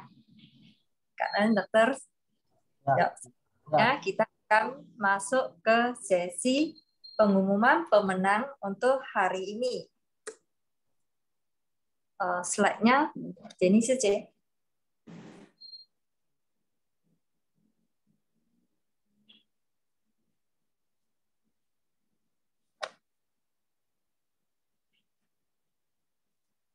Selanjutnya kita akan masuk ke pengumuman pemenang rekrut terbanyak. Yang pertama yaitu Roswati Sejie dari Medan dengan 66 resep. Kita beri tepuk tangan secara virtual ya. Kongres ya Roswati Sejie. Yang kedua Chen Jia Sejie. Mana fotonya? Ya, Chen Jia Sejie dari Pekanbaru dengan 50 resep. Kita beri aplaus untuk Chen Jia Sejie. Selamat Chen Jia Sejie. Yang ketiga, Meni Sejie dari Tangerang dengan 30 resep. Wow, banyak ya semuanya. Dan selanjutnya, Ling Feng Sejie tebing tinggi dengan 17 resep. Kita ucapin selamat buat para pemenang rekrut terbanyak. Selanjutnya kita akan umumkan pemenang resep yang direkrut terbanyak. Berarti resepnya itu dimasakin. Biasanya kita akan share resep. Nah, ini resepnya dimasakin sama semuanya. Yang pertama yaitu steam vegan oleh Baby Chen Sejie. Ini rekrut resep yang direkrut terbanyak ya. Yang selanjutnya, yang kedua, telur dadar Padang oleh Meni Sejie. Yang ketiga, kue lumpang ataupun kue kosui oleh Hui Hong Sejie. Nah, para pemenang, kita ucapin selamat kepada para pemenang ya. Nah, hadiahnya nanti akan kita kirim. Kalian sudah berkontribusi banyak resep di grup Love and Peace with Veggie. Nah, tahun ini dari awal tahun sampai sekarang kita sudah terkumpul 749 resep. Kalian Sejong Sejie, Bapak-bapak, Ibu, saudara-saudari sudah berkontribusi begitu banyak resep untuk mempermudah kita-kita yang mau belajar menu vegetarian dengan beraneka ragam modalnya ya. Jadi kita tidak patokan bahwa kalau mau masak VG itu bingung menunya apa dan modelnya kayak mana. Nah, di grup ini kita sudah ada 749. Bagi saudara-saudari yang mau coba masak itu sangat banyak. Jadi mempermudah kita semua untuk belajar bervegetarian. Karena sudah berkontribusi begitu banyak resep buat kita semua. Nah, selanjutnya kita akan masuk ke sesi sharing. Kita akan persilakan Lina Sejie untuk memandu sharing sesi ini. Kita persilakan Lina Sejie. Oke, Kanan Estuti Sejie. Selamat malam, Bapak Ibu Sejie semuanya. Salam sehat dan bahagia buat kita semuanya ya. Nah, selamat buat para pemenang. Kemudian kita infokan perhitungan pemenang ini di luar tim inti atau panitia ya. Nah, pada kesempatan hari ini kami sudah mengundang 2 orang pemenang untuk memberikan sharing buat kita semua. Nah, untuk itu mari kita undang Roswati Sejie sebagai pemenang rekrut terbanyak.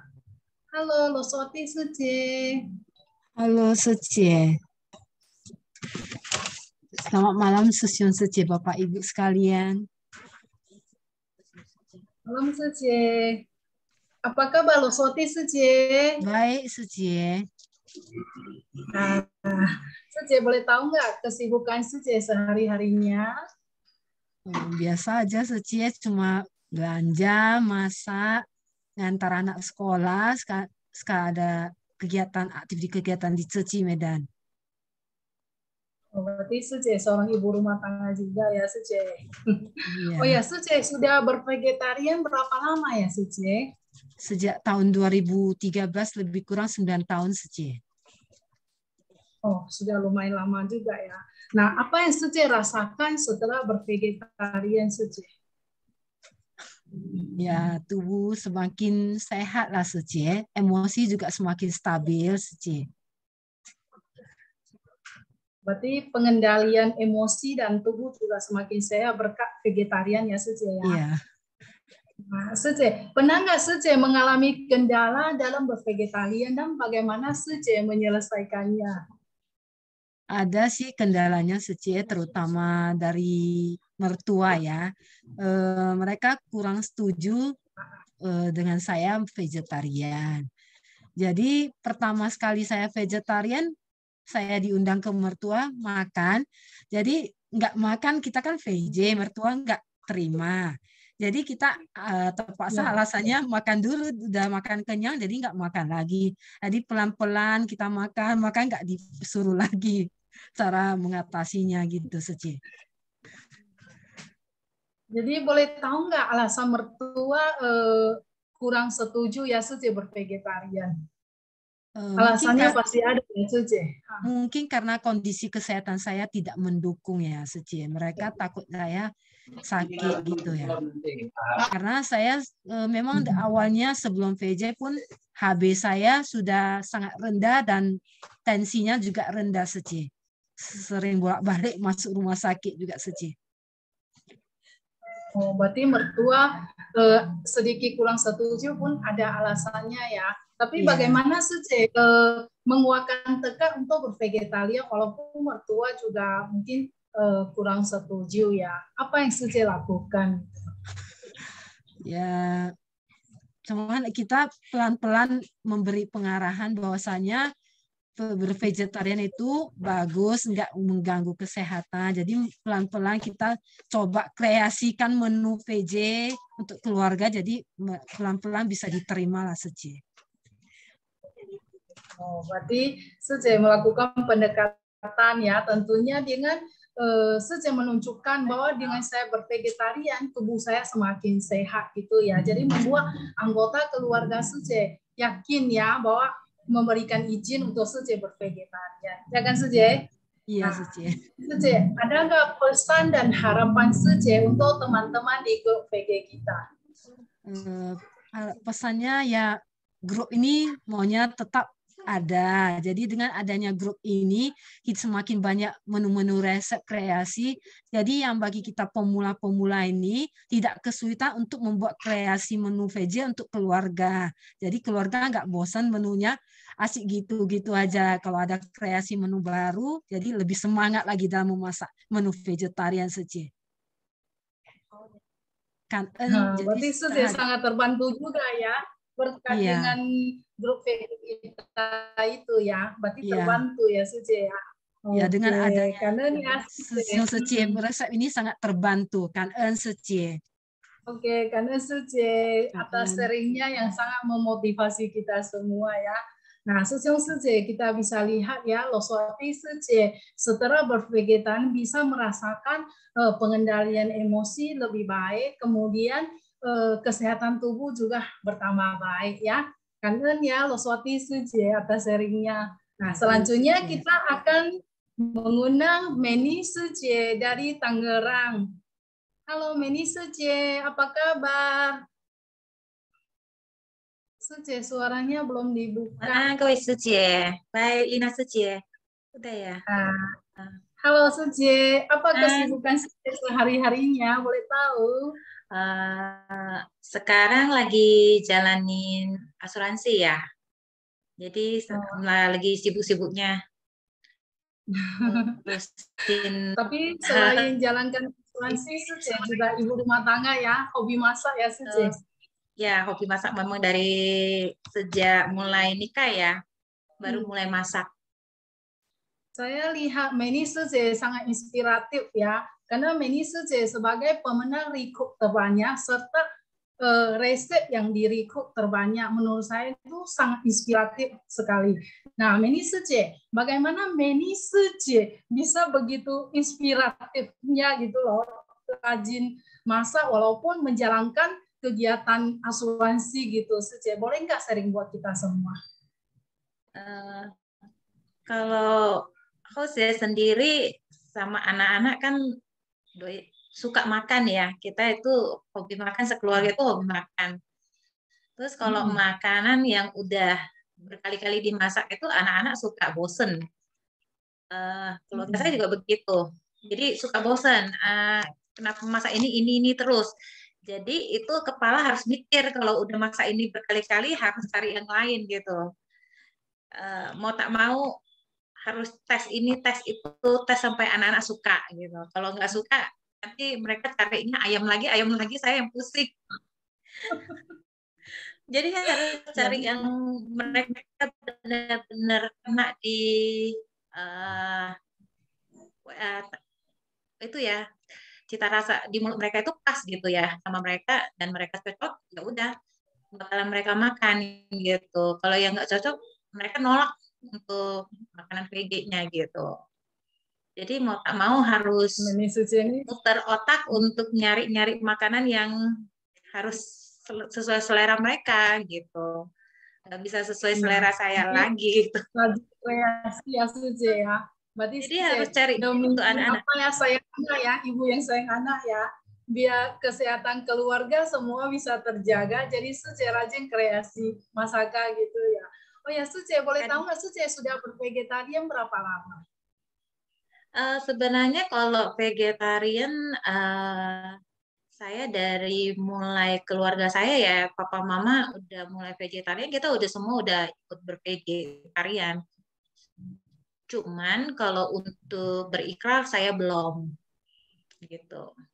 Kan memang dari dulu papa juga nggak izinin saya berikrar dulu, mungkin karena kita masih cingin kali ya, masih muda. Terus setelah nikah juga suami juga sebenarnya nggak setuju saya ber-VG gitu. Cuman ya dikreasiin aja lah. Dan sampai sekarang pun saya masak 2 macam, yang VG sama non VG gitu. Kadang suami kalau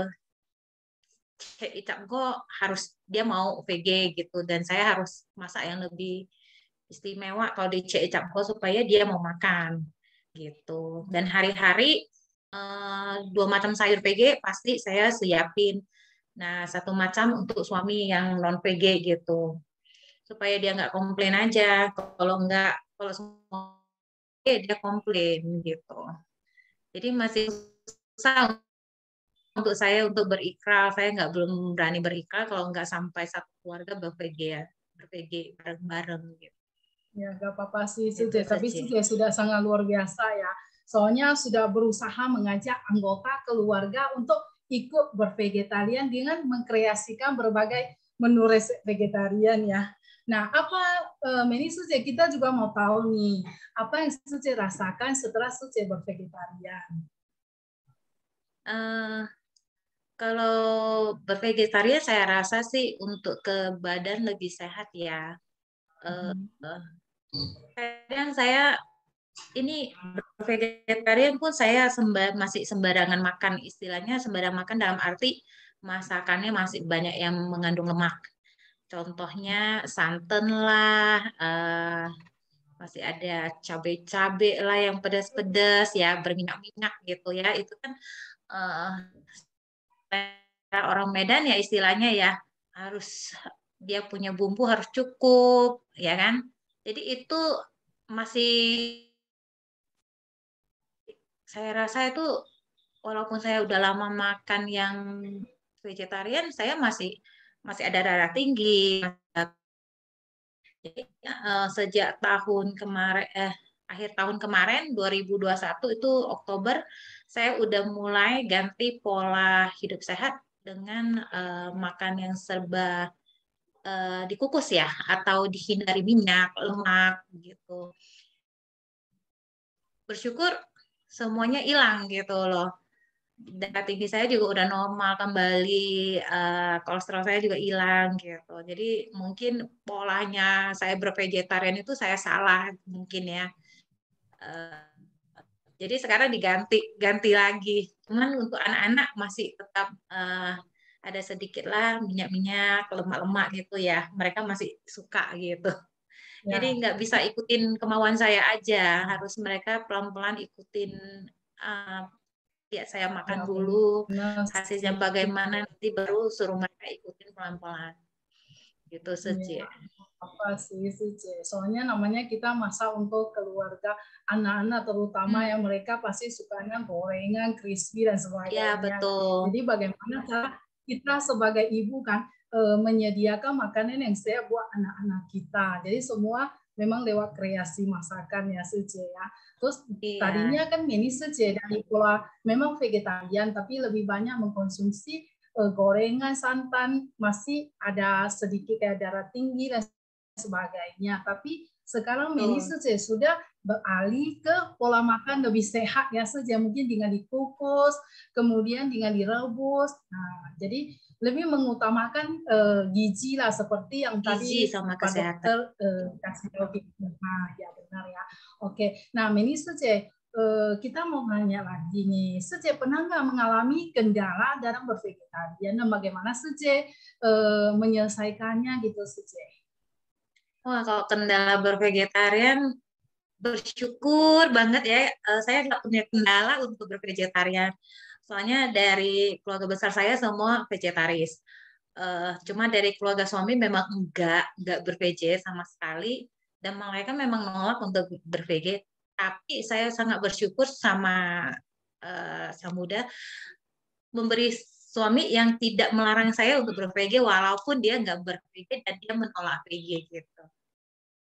Jadi hengkan lah sama suami dan keluarga pihak laki ya, dia tidak melarang saya bervege, dan malah saya sampai kalau saya pulang ke rumah mertua gitu, mereka kan sekeluarga semua nggak vege ya, saya masak vege kasih mereka makan, mereka mau dan mereka menyatakan enak gitu.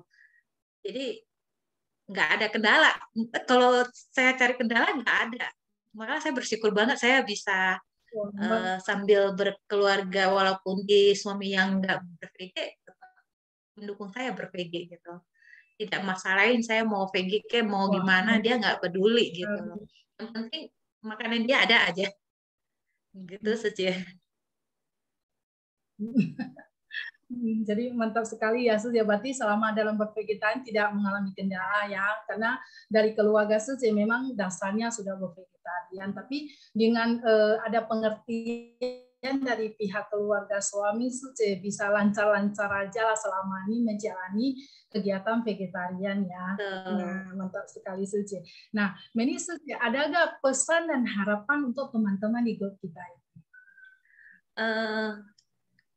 Keluarga besar Love and Peace ini kalau bisa sih ngajak semuanya ya ikut bervegetarian, lebih utamain yang ke benar-benar yang vegannya.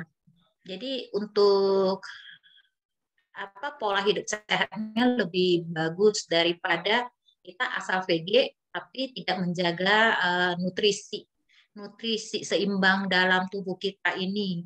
Jadi itu juga percuma. Makanya ada orang banyak bilang kenapa saya bervegetarian tapi saya berpenyakit ini itu.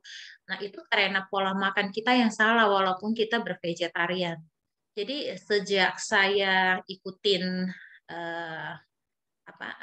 kesehatan ya, pola hidup sehat di olahraga saya baru ngerti oh ternyata saya pola makan saya salah gitu. Walaupun saya bervegetarian, saya nggak makan daging atau segalanya, tapi kan yang kayak dokter bilang kita harus ada nutrisi seimbang gitu. Kita harus tahu kita punya karbo di dalam tubuh, lemak, protein itu harus seimbang. Kalau nggak seimbang ya percuma kita mau bervegetarian juga percuma.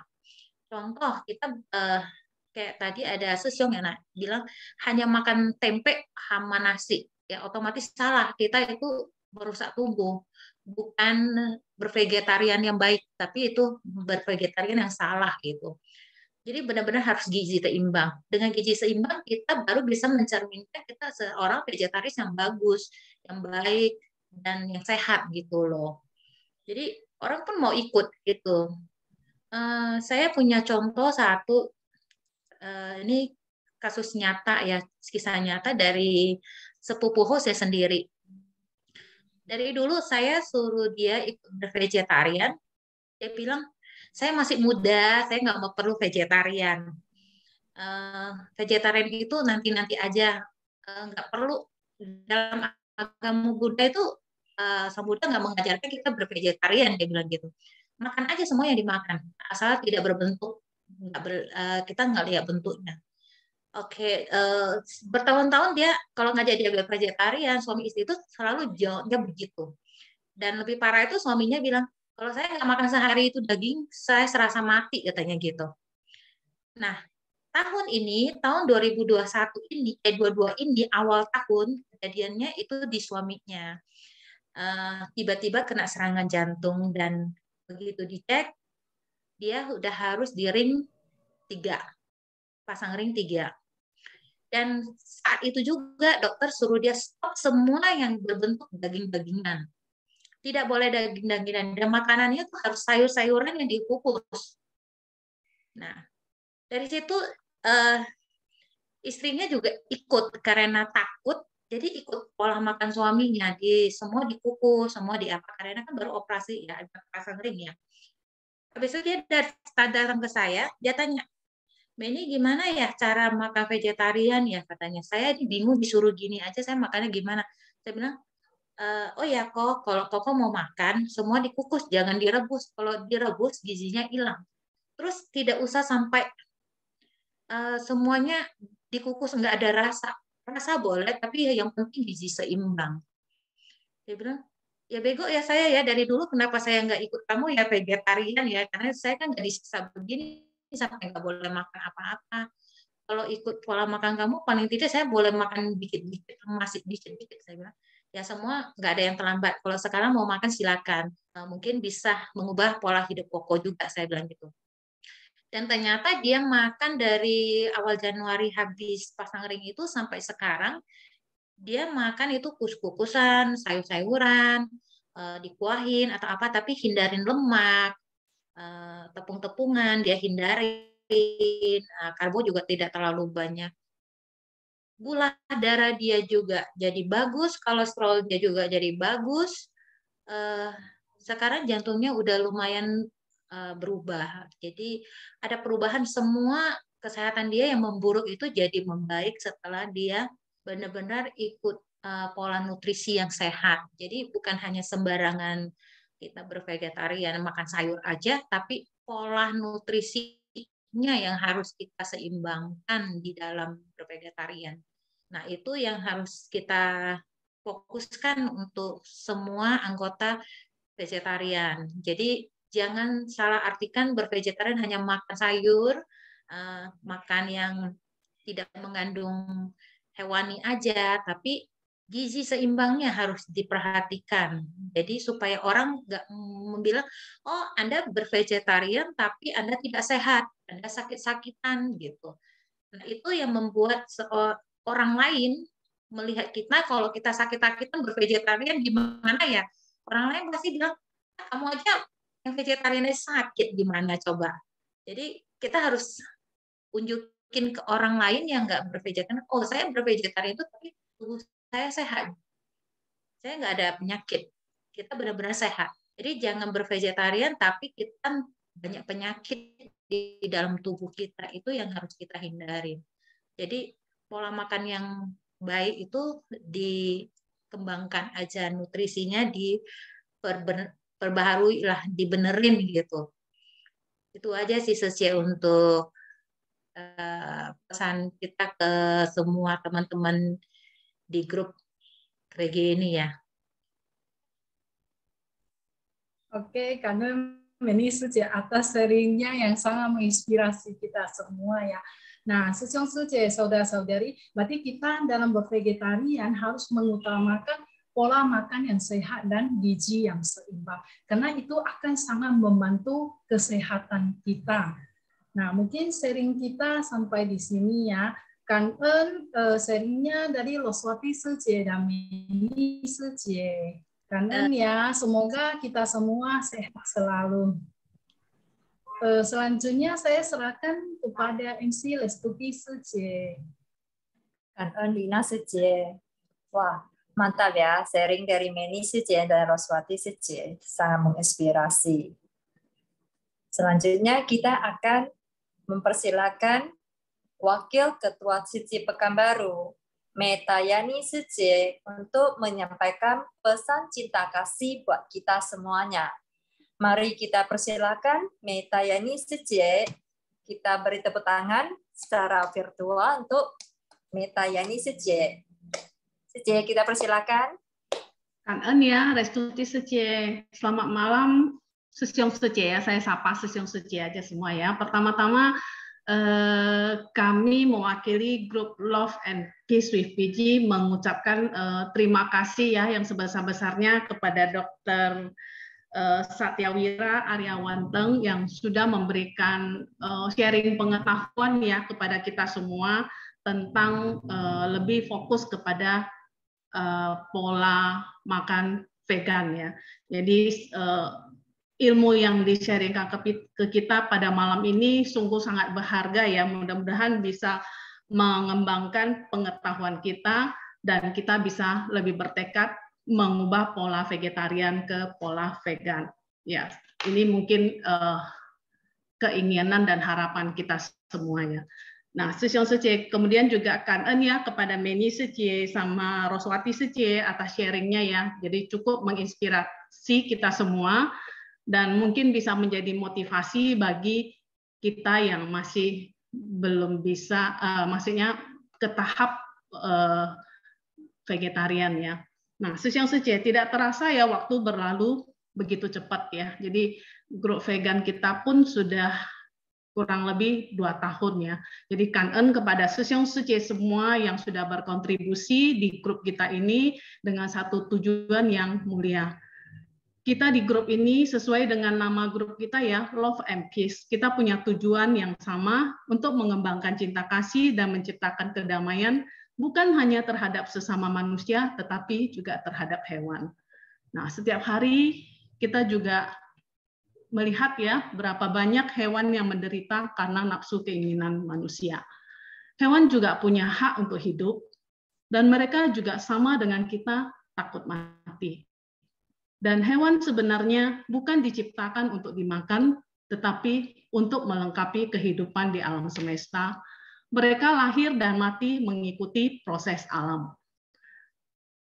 Sesyong Sece, tetapi kita manusia terkadang karena nafsu keinginan kita mengabaikan dan mengorbankan dan mengambil hak hidupnya para hewan. Kita seolah-olah menutup mata kita dan menutup mata dan telinga kita melihat ketakutan dan rintihan binatang kala nyawa mereka terancam. Untuk itu kita yang ada di sini ya, untung kita semua segera sadar dan mengubah sebersih niat dan nafsu keinginan kita menjadi cinta kasih kesetaraan yang berlandaskan kewelas-asian. Ya, seperti tadi Lim Tek Kong Sesyong yang menyatakan bahwa beliau sungguh menyesal ya di usia tua baru bervegetarian. Tetapi itu sudah satu langkah yang cukup baik ya. Kita menyadari dan kita masih punya kesempatan untuk merubah kesalahan dan mengembangkan cinta kasih. Nah, kalau kita lihat kondisi saat ini ya, guru kita Mas Cheng juga selalu menyerukan kita ya untuk mengangkat kepala dan bertobat kepada langit, menundukkan kepala dan bersyukur kepada bumi. Alam telah menyediakan sayuran dan biji-bijian yang wangi dan dapat memenuhi kebutuhan hidup dan gizi kita tanpa perlu mengorbankan makhluk lain. Tetap semangat ya dan terus berkarya lewat makanan vegetarian dan mengubah pola vegetaris dan menepis anggapan bahwa vegetarian itu adalah tidak sehat, vegetarian itu kurang variasi. Nah, ternyata selama 2 tahunan ini grup kita telah mampu mengkreasikan resep sebanyak 749 resep ya, yang cukup menggugah selera ya, fantastik ya Sesyong Sece. Jadi kita berharap mungkin kita semua tetap semangat dan tetap berkarya di grup Love and Peace ini agar kita bisa memotivasi lebih banyak orang untuk bervegetarian dan menciptakan dunia yang damai ya. Obat mujarab hanya ada dalam sebersih niat kita. Kalau kita ada tekad dan usaha, semua pasti bisa kita jalani dengan baik.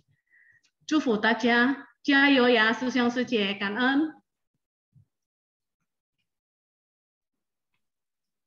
Meta sudah memberi pesan cinta kasih yang luar biasa buat kita ya.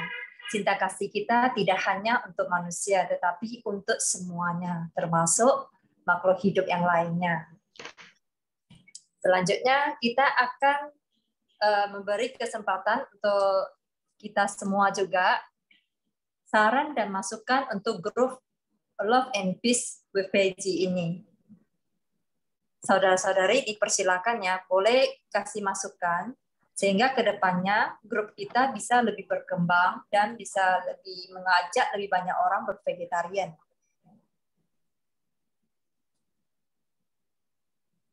Ada yang mau memberi masukan?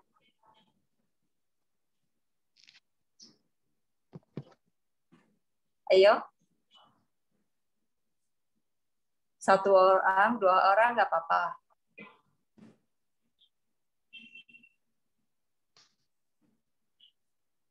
Saudara-saudari, ada yang mau memberi masukan buat kita, buat grup kita?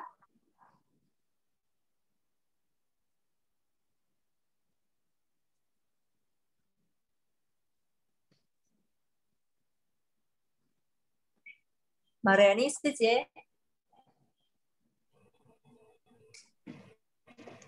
Ya, Resti setuju. Ada mau memberi masukan dasar buat grup Love and Peace ini? Ya, kalau menurut saya sih setelah kita tadi kan udah kita dengar ya sharing dari dokter dan sharing dari teman-teman seperti Meni Sece, Roswati Sece. Jadi sebenarnya kalau misalnya kita mau memutuskan untuk bervegetarian, kita juga seharusnya membekalkan diri dengan ilmu-ilmu kesehatan, ilmu-ilmu istilah itu agar kita bisa mengolah makanan secara lebih tepat dan kita bisa memenuhi kebutuhan nutrisi, vitamin, dan mineral di dalam tubuh kita. Nah, paling penting kalau saya pribadi ya, kalau saya bervegetarian itu karena saya mau sehat. Jadi saya pun harus perhatikan apa yang saya makan. Karena kita adalah apa yang kita makan. You are what you eat. Jadi kalau kita misalnya bervegetarian, tapi dengan tidak mengikuti pola vegetarian yang baik dan benar serta sehat, itu sama aja kita sebenarnya memasukkan makanan-makanan yang bersifat sampah ke dalam tubuh kita. Dan itu tidak akan menjadi kesehatan, tidak akan menunjang kesehatan kita, bahkan nanti ujung-ujungnya pasti akan memperburuk kesehatan kita. Jadi dalam proses pemilihan bahan, dalam proses pengolahan bahan, mungkin kita juga harus belajar setiap jenis bahan itu manfaatnya apa, dan kandungannya apa, dan cara pengolahan yang benar supaya gizi serta manfaatnya itu tetap optimal. Sehingga semua itu bisa menunjang kesehatan kita. Dengan begitu, kita baru bisa memperoleh mencapai satu tujuan bahwa bervegetarian itu adalah sehat. Nah, kalau menurut saya sih juga satu hal yang sangat penting, yaitu kita harus membentuk mindset, pola pikir ya. Jadi kan kadang ya saya ajak misalnya saudara, ajak teman, ayolah coba vegetarian. Sebenarnya vegetarian tuh gampang banget. Kalau saya sih vegetarian, saya banyak rebus-rebus, jadi saya selalu menghindari menggoreng. Jadi saya pakai cara merebus. Jadi kadang saya ajak teman atau family, mereka bilang, ngapain ini harus bervegetarian? Kadang makan yang non-veg itu masih nikmat, dia bilang kan. Ya, kadang saya jelaskan ada sebagian yang bisa menerima dan ada sebagian yang belum bisa menerima. Jadi ada yang bilang, aduh aku mau vegetarian tapi mulut ini yang nggak bisa ditahan. Jadi saya bilang sebenarnya bukan mulut masalahnya, sumber masalahnya itu ada di pikiran kita. Kalau kita mau, kita timbulkan niat, kita bentuk mindset yang seharusnya kita lakukan. Misalnya kalau kita mau vegetarian, oh saya mau sehat, berarti saya harus berusaha. Jadi bukan mengikuti nafsu gitu. Jadi ya mudah-mudahan dengan kita bervegetarian ini kita bisa sama-sama bisa hidup lebih sehat dan kita juga tetap menjalin jodoh baik dengan semua makhluk. Nah, itu aja sih masukan saya, Sece. Ciayo ya, Sece semua. Ya, Kalian restitusi Sece. Karena masukannya ya. Jadi secara kesimpulan, kita VG mau sehat, berarti tergantung di pola pengolahan kita ya. Karena kebanyakan orang lihat orang VG, tapi penyakitnya atau kolesterolnya apanya semua pada tinggi. Ya, rupanya cara pengolahannya mungkin sedikit yang harus kita perbaiki. Misalnya cara pengolahan seperti yang di-sharing Mbak Reni Sece, Meni Sece, maupun Roswati Sece, itu seperti kukus, rebus, yang lebih simple. Jadi itulah salah satu pola pengolahan yang lebih sehat ya untuk kita yang mau benar-benar vegetarian sehat itu ya salah satunya cara pengolahannya kalau bisa sesederhana mungkin ya. Oke, berhubung waktu kita juga sudah jam 9 lebih, maka acara kita hari ini kita tutup.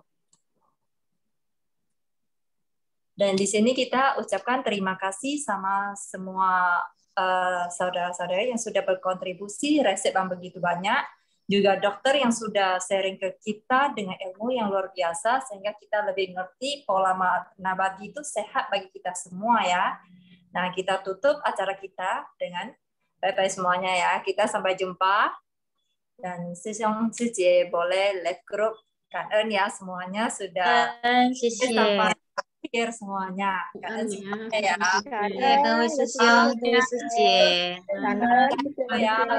Dokter. Ya. Salam sehat selalu. Semoga kita nextnya bisa offline ya, ketemu semuanya ya.